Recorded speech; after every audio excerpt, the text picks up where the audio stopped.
woke up in a society where the population let our servants get out of control, and now they're treating us like we're prisoners in a supermax.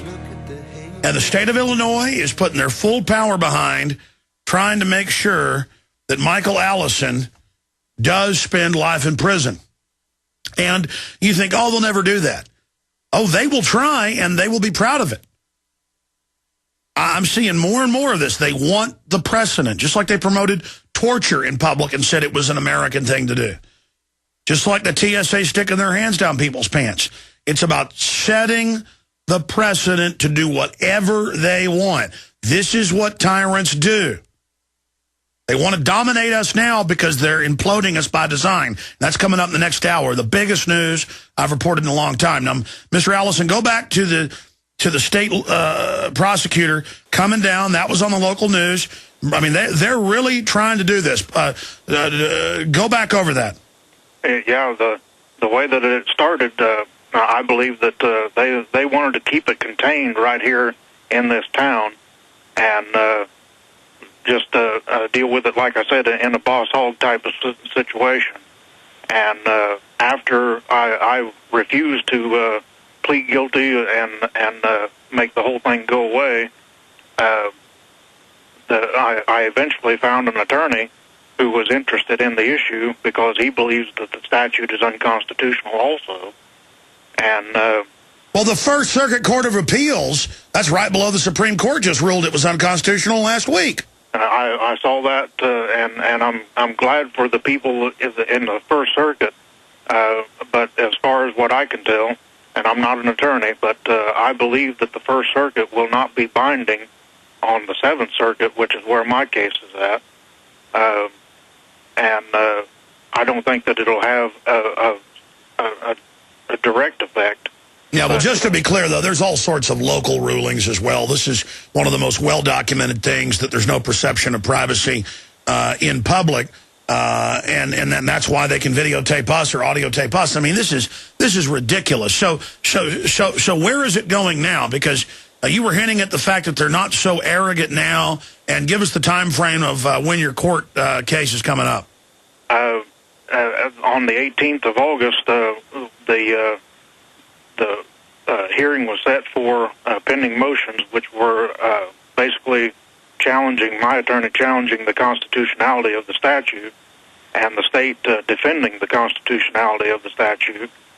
And at the hearing, they argued those motions, and at the end of the hearing, the judge said that he was going to read and reread the documents that he had available, and he would let us know what his decision is, and it's basically a pending motion for a motion to dismiss. Why would a judge who's got 5 brain cells in their noggin need to go, let me see, recording police in public, at public places, recording prosecutors, asking for a court reporter, being refused one, so trying to record it themselves, announcing it.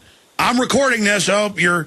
in fact, have you been arrested? Yeah, they arrested me actually twice on the same charges. And what do they say to you when they arrest you? The first time took place in the courtroom in front of a judge that was had brought me there under false pretenses and a bogus charge of violating an ordinance, this whole ordinance that deals with the registration of vehicles that are parked on private property. Just amazing. We're back in 1 minute. Let's do one more segment, and then Mr. Allison is back on television with us tonight, and we'll have another report tonight at 7 on this.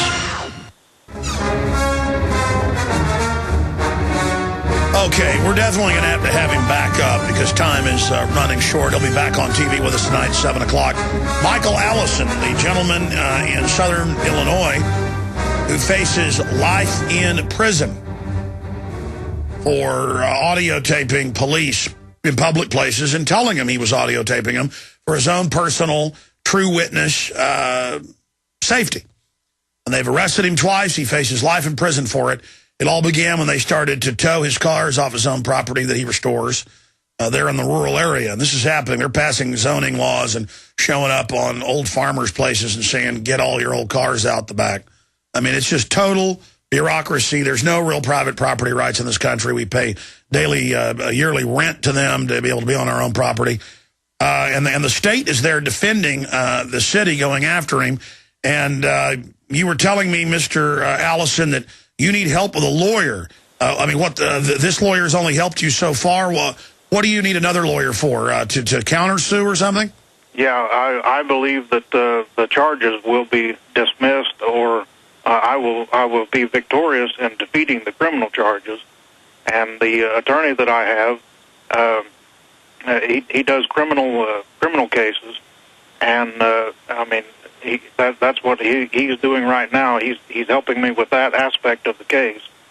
And I asked him if he would help me with a civil case, and he has basically said that he cannot do it.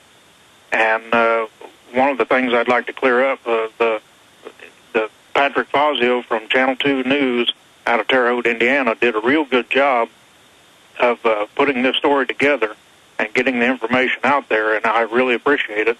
And there was one thing that he got wrong on the story, is that my attorney is not, that I know of, affiliated with the ACLU. My attorney has taken on this case pro bono, and because he believes that the statute is unconstitutional, and he's doing it as a favor to me and another attorney that I had contacted asking for help.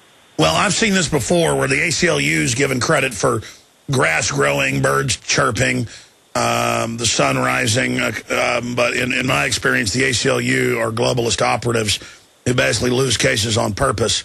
There might be some good ones out there. Some of their members are good people, but they sure don't defend things like the Second Amendment.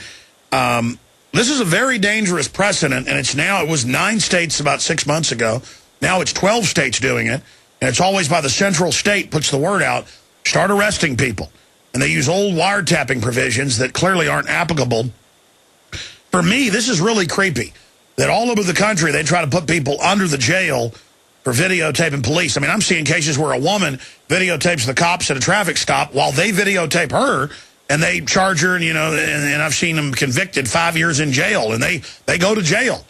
Right. I mean, and the cops laugh about it. I mean, we've gone to the point now where we're becoming like North Korea, where they actually enjoy putting innocent people in jail with fake trumped-up charges and have kangaroo juries. If this goes to trial, are you confident they're not going to put their cousins and brothers and mommies on the jury?